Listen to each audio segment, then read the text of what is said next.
What's up, Shelf Addicts? Welcome back to the Shelf Addiction Podcast. Today on Book Chat, we are covering the dark fantasy romance, The Never King, written by Nikki St. Crow. Stay tuned.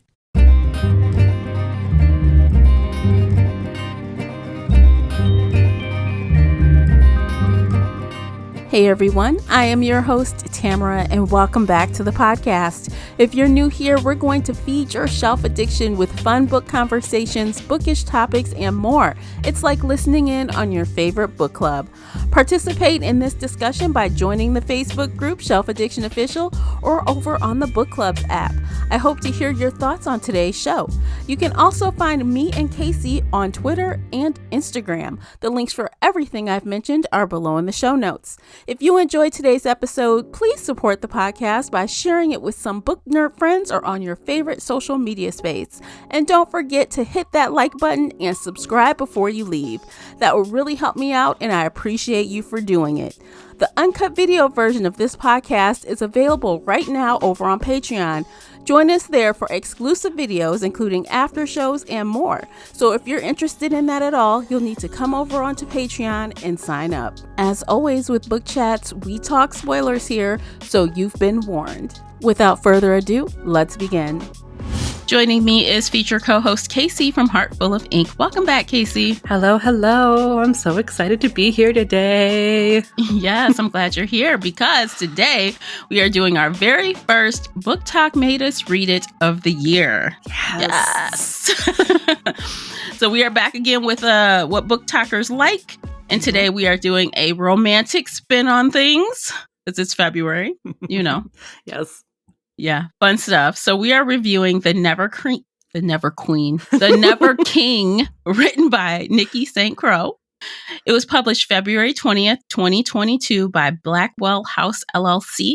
The Kindle version is 192 pages. The audiobook is 4 hours and 35 minutes. And it was narrated by a lot of audiobook narrators, including Stella Hunter, Shane East, Deontay Black, Curtis Michael Holland, and Roxy Isles. Casey, would you please read the synopsis? The stories were all wrong. Hook was never the villain. For 2 centuries, all of the darling women have disappeared on their 18th birthday.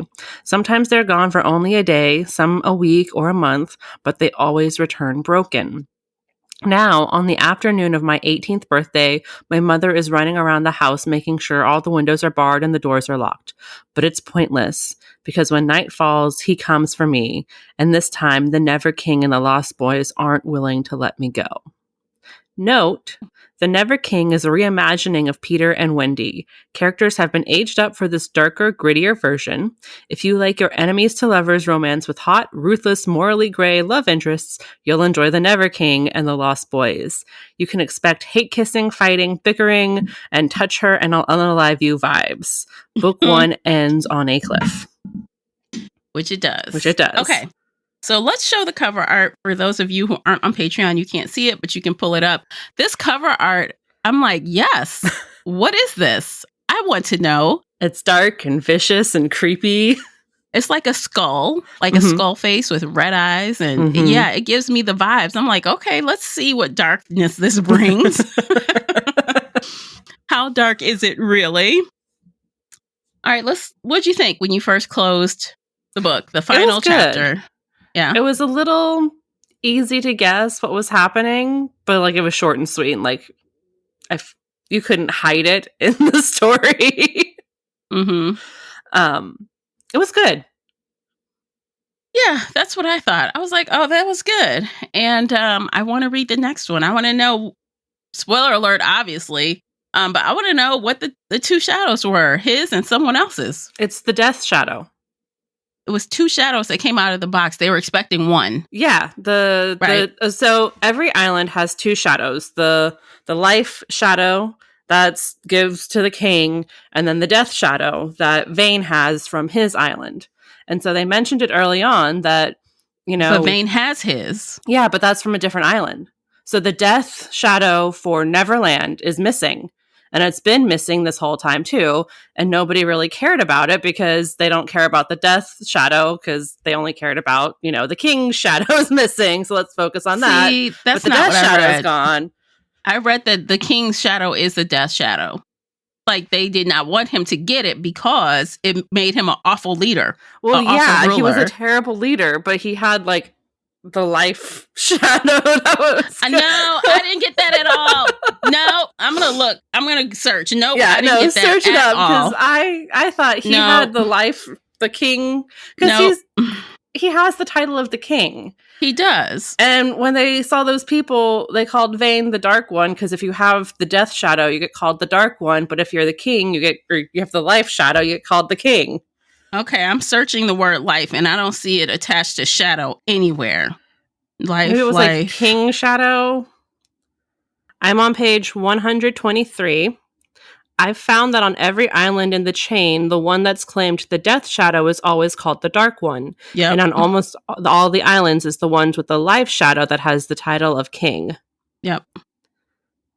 Almost. Yeah, no, that's the same page. Okay.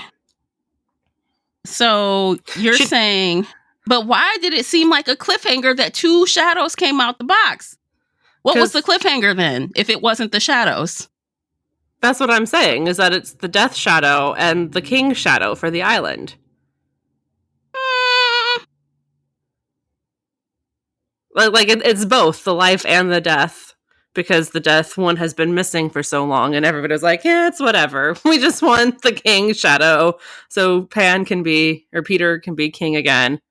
Even though he was a terrible king, we still, like, he's connected to the island. Okay. All right. I want a third opinion. Somebody, anybody that has read this book, because I don't agree. I don't agree. Okay, so who do you think the 2 shadows are? Or what do you think the 2 shadows are? I feel like one, it belongs to him, and one belongs to somebody else or came from somewhere else. So like a totally different island shadow. Yeah. I think it's because we know that the Lost Boys came from all different places. Well, his little clique of immortal Lost Boys came from all different islands and places. So I feel like his shadow is the dark shadow, and there's a second shadow. That's what I think. I feel like his is the dark shadow. Just because of what they said about him being awful before, because he had the dark shadow before. But then awful. How did he claim the title of king and not Dark One? Well, they just said most times, not all times. If she said only, then fine. That's true. I'm just saying, I think he has the king life shadow, but he's just a fucking asshole and terrible. How does one person have 2 shadows then? Well, he didn't have 2 shadows. They were just whose shadow? Okay, so let's assume you're right. Let's assume his is the king shadow. Then who belongs to the second shadow? Well, that was the thing. Like, whoever had the dark shadow for Neverland had it taken away. Like, it's been missing. So 200 years ago, somebody took the shadow from somebody else. Tink took it from... You know what? This will become abundantly clear in the second book. Yes. We'll know what's what in the second book, because I will read it and I will tell you, Casey, if you are right. I will tell you if you are right, but I will tell you if you are wrong. Yes. Because I feel like that's not what I read. I feel like the dark shadow is his, not the other one, quote unquote. I mean, it would be really interesting if he was the Dark One and had the title of king, because... I mean, it fits with his personality. Yeah. All right. So the series name is Vicious Lost Boys.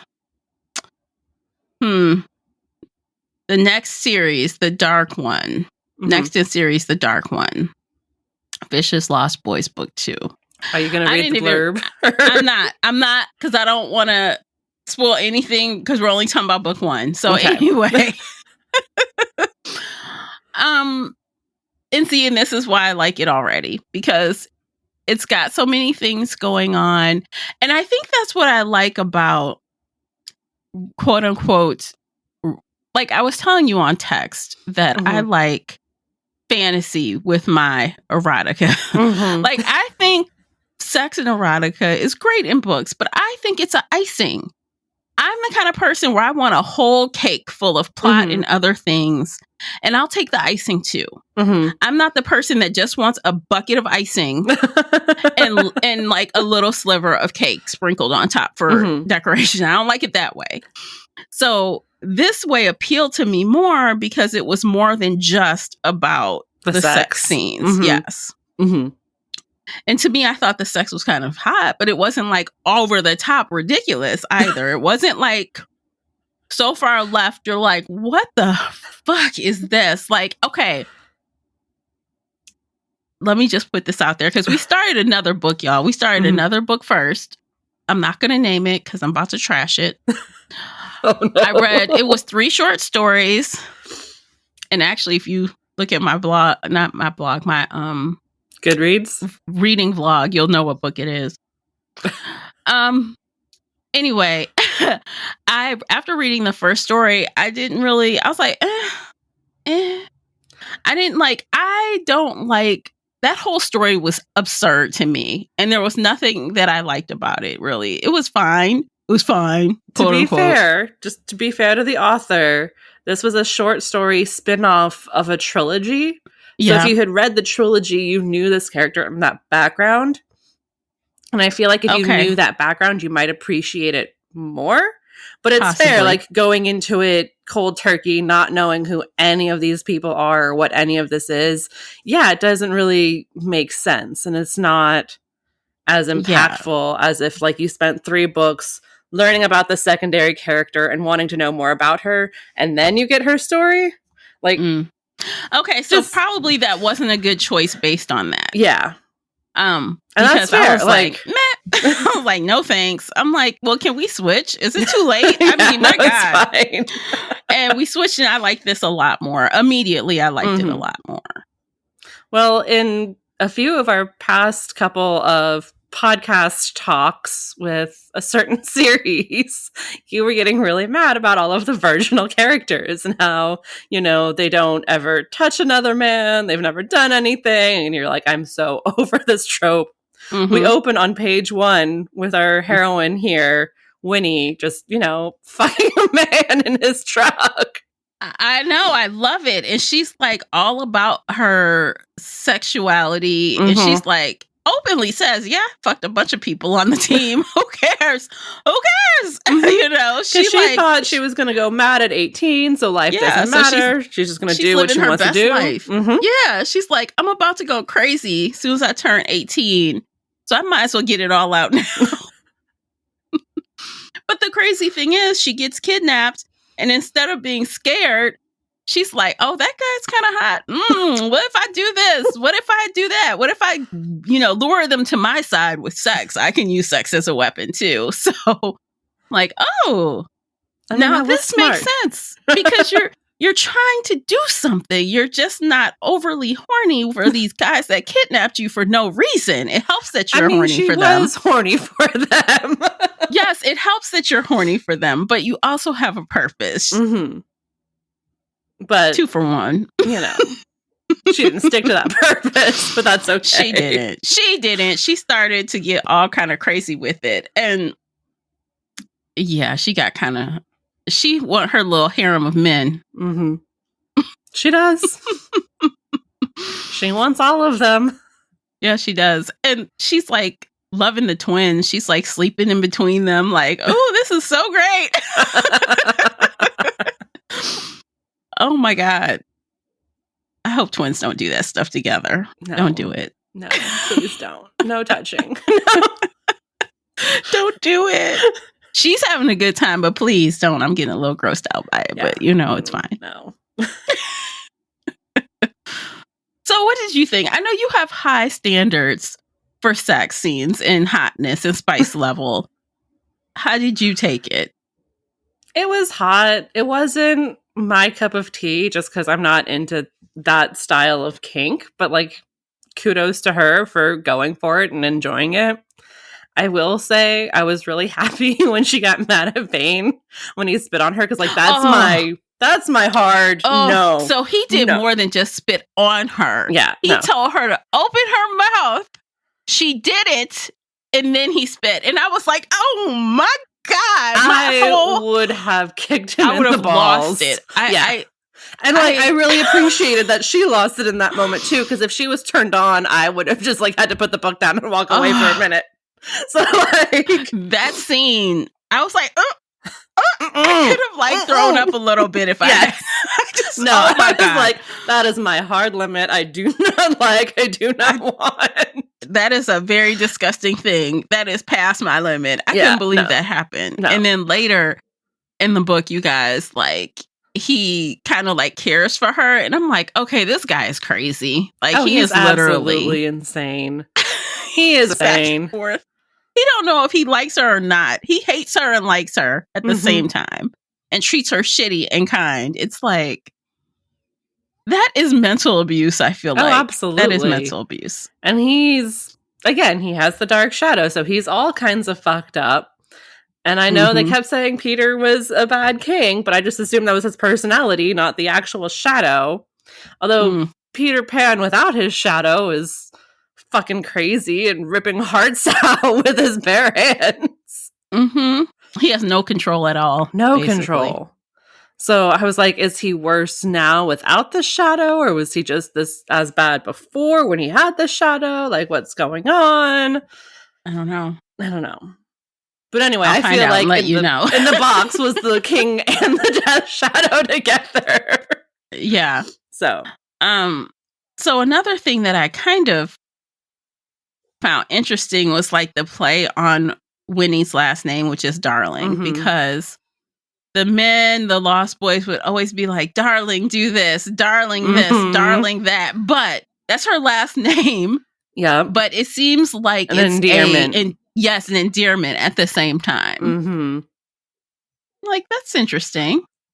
I mean, it was really cute and it was nice because like that was already part of the story. Wendy Darling and Peter Pan has been around for however long it's been around. Yeah, but I don't think they were just Wendy and Peter, right? Peter Pan. But her last name's always been Darling. No, I'm not saying that. I'm saying like in the original material, no one was calling her by her last name. No. They were calling her Wendy. Calling her Wendy. Yeah. Yeah. So that was, I think, unique to try to switch it that way and then to keep using the last name like that. Like, Yeah. Interesting. So out of the 4 Lost Boys, who was your favorite? I think it's the same one Wendy wanted in the end, the one that can cook. Bass. Yeah. He was nice and rough, but also like he cooked really well. I know. I'm like, you'll win me over with this food, okay? You're going to keep cooking for me? Yes. Except you're not going to force me to like scale fish and like cut up fish. Like, what was that scene? He was like really trying to make her like be grossed out or something. I don't know. It was gross. I was skimming. It was that some part. Random scene about fish. I'm like, okay, I don't understand this. That was the only part that really like didn't fit with the story. Yeah. Like, why was it here? Why did we need it? Was it just to show that them bonding, or I don't know. I feel like bonding was he listened to what she said her favorite food was, and when she woke up he made that food. Right? That was bonding. That was bonding. Yeah. You don't need to cut up a fish to keep bonding. No. And I like Bash better than Cass. Because, like, Cass, he was like, he followed the rules. Don't F the darling. He like, I won't do it. And Bash is like, F it. I'm going to do it. He's like, I'm going to go for it. And he got caught. And he was like, yay, nothing bad happened. I might die, but I'll die happy. Exactly. I'm like, okay, I can get on board with that, you know. What about you? Yeah, Bass was my favorite. He cooks. I love a man who cooks. Like, hands down. He's it. Yeah, he wins. He wins. Yeah. I think Peter Pan is like not really an option. I feel like he is like he's the kink, right? She liked him watching and kind of doing all this stuff. He was definitely the kink. I don't think Winnie actually likes him at all like that. I think she kind of does, but she She wants doesn't all want of him, them. though. Yeah. If she had to pick, though, it wouldn't be him. I don't know. She's kind of crazy. Think so. She definitely wants to have Vane at some point. Like, oh, God. I think Vane is another kink, too. Like, once she satisfies that kink and then she figures out, like, what he's about. Like, sure, you're a part of my harem, but you're not my number one. No way. Mm-mm.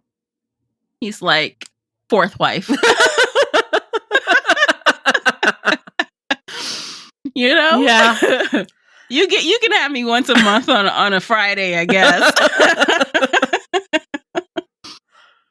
Yeah, he's not the main wife. He's not. He's definitely not. And that's fine. He doesn't need to be. He has his own demon shadow thing to deal with. I know. I kind of feel like, if I had to guess, I feel like the twin coupling thing would be a regular. Mm-hmm. Peter Pan sneaking in every once in a while would be her second choice. Mm-hmm. And then dealing with Vane would be like the absolute last situation. Just because she's so wild. I don't know. That one scene, they were all like together except for Vane. I'm like, oh my God, girl. I mean, she liked that. She wanted all of them. She does. All 4 of them in a row that night. She did. Like, she wanted that. And I'm like, girl, good for you. Good for you, though. I felt, happy that the character was firm in what she wanted, right? That was most important to me. Yes. It felt more that it was about what she wanted versus what these guys wanted. Oh, absolutely. Yeah, no, she was 100% in. She was like, I want this. This is what I want. They were being rough, but she liked it. She enjoyed it. Like, as long as everybody's happily and enthusiastically consenting to everything, you do you. And that's what she was doing. So, like, that's how I felt. Yeah, do you, girl. It was fine. You do no you. Issues. It's fine. Yeah, nobody cares. No issues. Right. All right. I think we have more to talk about, but we'll take a quick break. Check out these commercials. If you don't want commercials, you need to come on over to Patreon and sign up. Mm-hmm. Until then, we will have commercials, so please partake and listen to them and support this podcast by doing so. And don't forget to check out the book review journal available right now on Amazon. We'll be right back.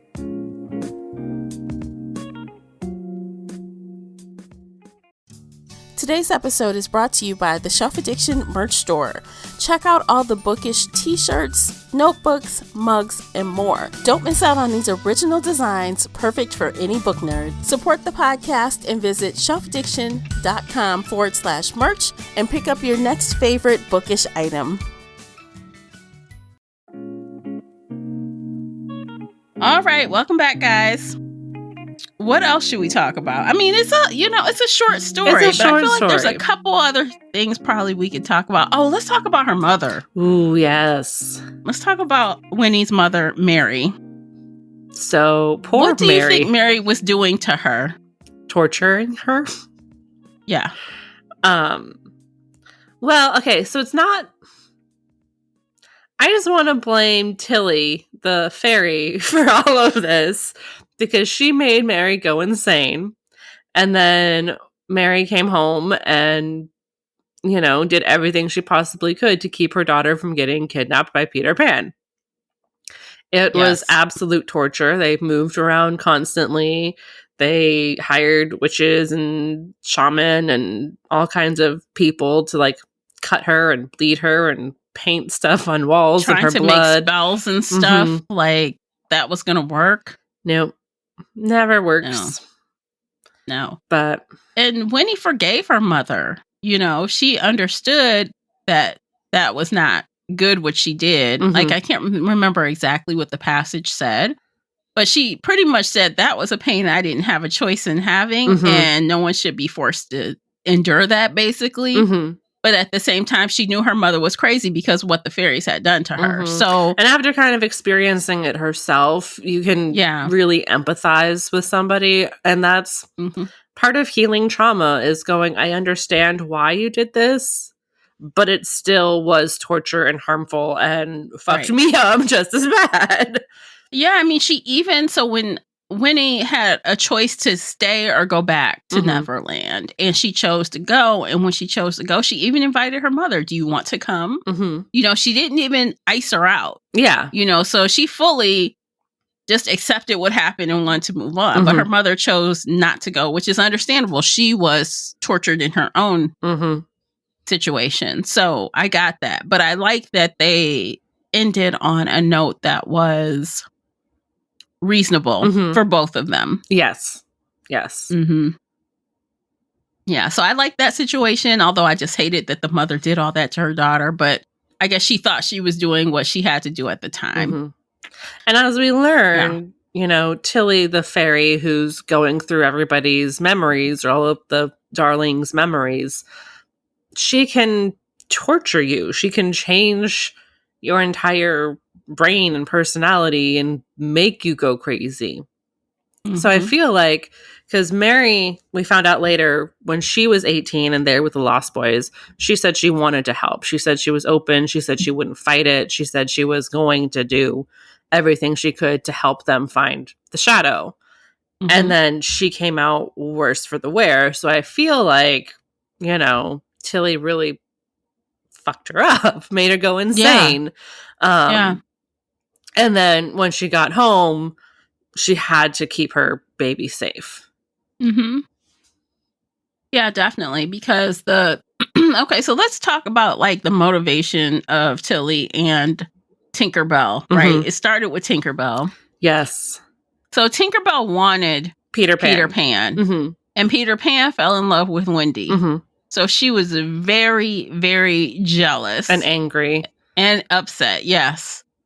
So she decided to get kind of revenge, I guess. Yeah. She masterminded and got Wendy to steal the shadow and lock it up in a box. And then she killed Wendy as soon as it was locked up. Yes. And then, I guess because he found out that Tinkerbell did that, he went and killed Tinkerbell. And at that point, obviously now Tilly is carrying on this vengeance. And of course, we learn through Winnie's memories, or, her locked up memories, that Tinkerbell said, you'll never have your darling, So thus it begins. And so every darling is kidnapped and grilled, every female darling at the age of 18. Yeah, for these memories. Yeah. But so what is Tinkerbell's daughter Tilly is making sure that Peter Pan will never find these memories, even though he trusts her, because she's supposed to be helping him. Yep. And she is not. Her two brothers are the twins, Bass and Cass, and they killed their father for some reason that they still have not explained yet. Right. So it's kind of twisted. So those two are related to her. They got banished for killing their father. And obviously, Tilly is still upset about them killing her father. Tilly has some plan going on. We got a little sneak peek of it from her point of view chapter. But it kind of sounds like she wants to hook up with Hook, the pirates, and get rid of Peter Pan and kind of rule herself. So she's probably, I don't know if she's upset that her brothers killed her dad, or just happy that she can keep them banished for a reason so she can take charge of everything. Well, who was she dealing with? It wasn't a shadow. The what brownies. Did Peter Pan call the brownies? Yeah. So it sounded like the brownies were kind of also pushing her toward this, because it seemed like from the brownies' point of view, she wasn't always as assertive and aggressive in this, venture as they were, right? As he was pushing her. And then she also kind of indicated something like her brothers, the twin brothers, could possibly be useful for them later. So I don't know if she thinks she could get them to do something out of guilt. Probably. Or, yeah. I bet she was probably banking on the guilt, but, at the end fight scene with the brownies, they proved that, nope, they're loyal to Peter Pan until the day they die. They are. Yeah, because they went and had a big old fight and killed them. And they're like, oh, let's bury these things. Let's just bury all of these brownies in the backyard. Don't worry, they'll disintegrate after a week. Yeah, which was another, like, I really liked all the little magical things. Mm-hmm. I cannot say enough. Like, I really enjoyed it. Much more than I anticipated. I was like, I don't know about this. Let's find out. But it was a win, so yes. I'm glad. Yeah.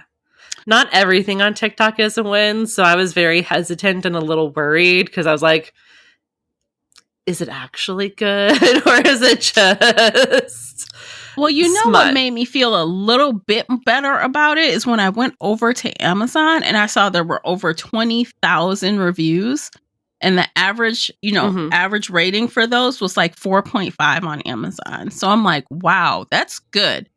When I went over to Goodreads, this book had 55,000 ratings. Wow. And the average was 3.77. And that's still pretty good. That's for over 50,000 ratings. Yeah. That's impressive. So that made me feel instantly a lot more at ease about it. I'm like, oh, come on. I can't hate it. Not with this many people loving it. I can't. Please, God. We can hate it with that many people loving it. We have in the past. We've hated it. But we've done it before. Yeah. But I was feeling a little bit more hopeful. So I liked it. I liked it too. It hit good.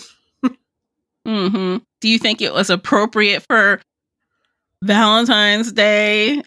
Why not? You do you. Whatever you want to do on Valentine's Day. I know. Like, can I get a little murder and death along with my romance, please? There were hearts, Yeah, exactly. Like, that's my style. Give me a little stabby and killing and then some romance in there. Yeah, I'll take it. I don't know. This is the contemporary romance, like the one that we read last year from BookTok, the one with the podcasting friends with benefits or whatever it was called. Oh, Faking with Benefits? Faking with Benefits. Okay, there it is. Now, that was contemporary, and I honestly was all out shocked that I liked that book because I don't usually tend to go for contemporary romance type books. So another reason why I thought this would be a much better choice for me. But I was honestly, with that one, I was shocked that I liked it. Honestly. So I don't know. So I guess there's hope out there for the right contemporary romance, but yeah, it's far and in between. And that's okay. You know what you like. You're going to keep reading what you like. And that's what we're here for, is to read books that we like. Yeah, absolutely. Okay. Oh, I want to talk about the narrators right quick. Yeah. So, like I said, there were 1, 2, 3, 4, 5 narrators. That's a lot of narrators. It is. And to be honest, I couldn't tell them all apart. Obviously, I could tell the women from the men, but it started getting kind of similar to me after a while. So, like, Peter Pan's voice wasn't distinct enough from Cass's voice or Bash's voice. It wasn't distinct enough separation, and it started to sound similar. Same with the women. I feel like they could have done this book with 2 narrators, a man and a woman.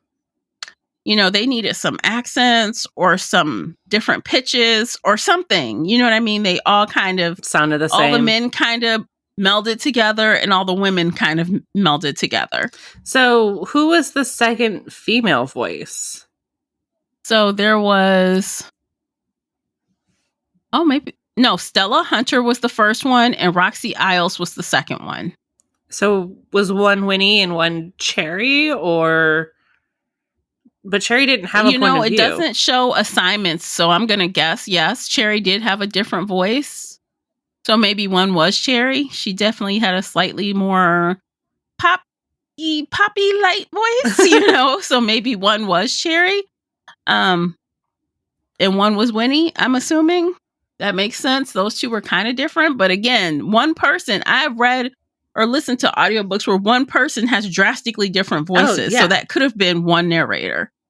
So there were 3 men, Shane East, Dante Black, Curtis Michael Holland. and I might have said that oddly in the intro. I don't know if Curtis Michael Holland sounded like one name or two names when I said it. Anyway, I think that those were, one was Peter, one was Bash, and probably the other was what's his name? I forgot. Cass and Vane, though. Cass. That's it. What was Vane? Did Vane? Right. So one of them did 2 men because there's not 4. Yeah, that was so my one next of them question. did 2. And I wish they would assign roles. That would help me. Like if they said Stella Hunter plays Winnie, Shane East as this and that, but they didn't do that. So it's hard to tell, and it starts to get all muddled together. And then we jumped around points of view a lot. Like we also had the brownies' point of view at one point. And so one of the women or one of the men or 2 of the men were doing double duty. I don't know. So was it just one person per chapter, or were they like the actual dialogue changed with every...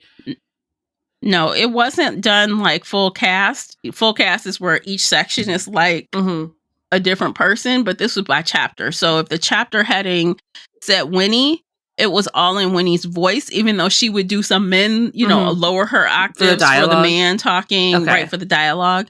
And same for the men when they were in their own chapters. But they did do women and men in their own chapters.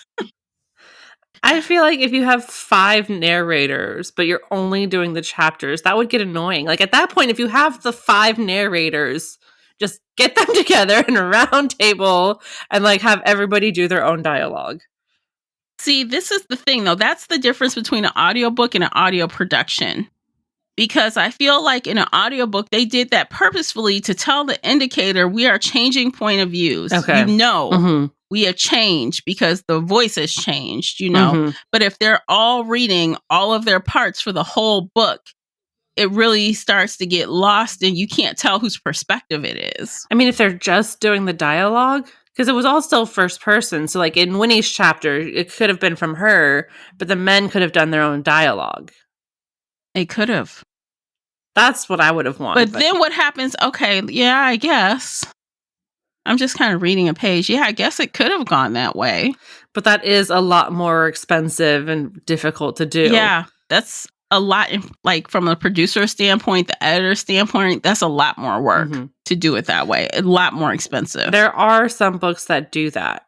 And I know like from talking to authors that cost over $10,000 to do. So like you have to be really, really dedicated to do it. But I know people who do it with, they have the 2 narrators, the man and the woman, and then, you do the dialogue in between. And, sometimes on the full cast ones, not to get totally off subject, but you'll have like some extra music in there. You might have some sound effects in there. And it is a production. It's like, wow, you're really in it like a movie or something. It feels like you're listening to a movie or something. It gets so intense sometimes. Which I love. It's a different experience, though, than just an audiobook. Yeah. Oh, yeah. Yeah. So, but I think that the deep voices that they had for the men was like, ooh, it was nice. Nice voices. Makes it a little bit sexier when you have a nice deep tenor voice, or bass-like voice. So, yeah, good job with that. Even though I started to not be able to tell who's who, it's all good. It's all good. So yeah, that's all I had on the audiobook comments. And I did listen faster on the audiobook too. I think I listened at like 1.5. Oh. Or 1.75. Either 1. I think I listened at both of those speeds and I ended up going down to 1.5. Okay. So that's important for us audio listeners. Yes. We know. Yeah, speed up those voices, man. Anything else before we rate it? No. It was a good story. Okay. Short and sweet and sexy and violent. Happy Valentine's Day. Check. Happy Valentine's Day with a black heart. There you go. Casey, why don't you go first with your rating? I'll give it a 4-star. Like I said, it was short and sweet and sexy and violent, and it was interesting, and I will probably read the second someday. Like, I'm not jumping to go get it right now and binge the whole thing, but like, I'm curious. Also, I want to know if I'm right or if you're right. I know. Okay, bet. So I originally gave it 4 stars when I first finished, but after it sat with me for a little while, I changed it to 3 stars. Okay. I feel like it was a really good entry to start, and I will read the others, but like I paid for these on Kindle and Audible, so I could have the add-on for a cheaper price instead of spending a credit on it. And I'm like, I want to know more, but I'm not going to pay that again. Yeah. So what I'm going to do is I'm waiting until it comes out later this month on Scribd, where I have a subscription.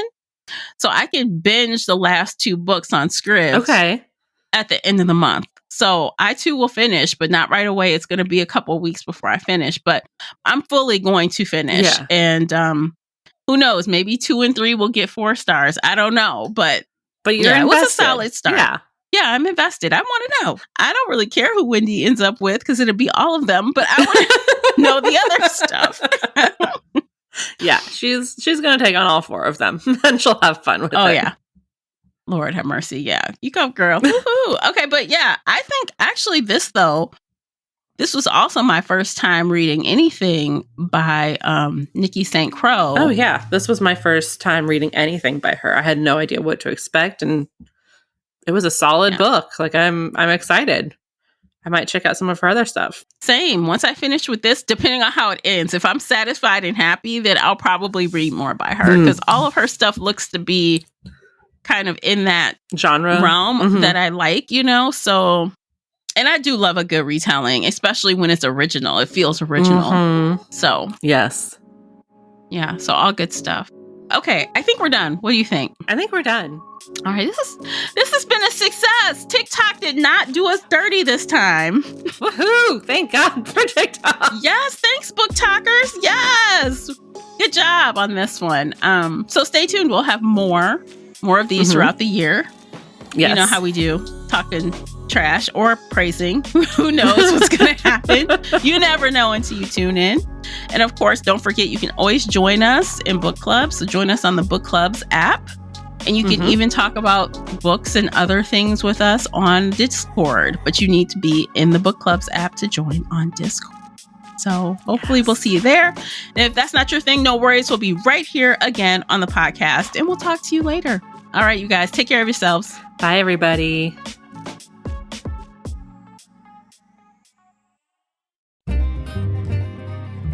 If you enjoyed today's episode and would like to show your support, there are a few things you can do. Head on over to Apple Podcasts and leave a positive 5-star review, or like this episode on your favorite podcast player.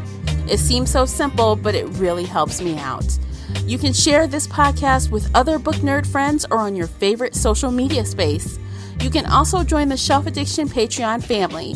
For as little as $2 a month, you will help us produce even more awesome content for your ears. You can also consider joining the Shelf Addiction official Facebook group, where we talk all things bookish and more in a safe space. The Shelf Addiction podcast is a part of the Nerdy Maven Network. You can also reach us via email at info@shelfaddiction.com. Thank you for listening.